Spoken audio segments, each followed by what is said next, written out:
Hans Laser PCB Board Connector Tin Ring Welding Machine. Laser tin ring welding is a type of laser tin soldering method that uses a tin ring as an additional tin material.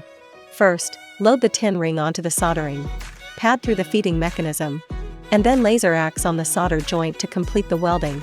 Tin ring welding is a new type of laser tin soldering process, mainly used when tin wire, tin paste, in ball welding methods are difficult to realize, such as pin-type connectors, dense through-hole soldering pad products, etc.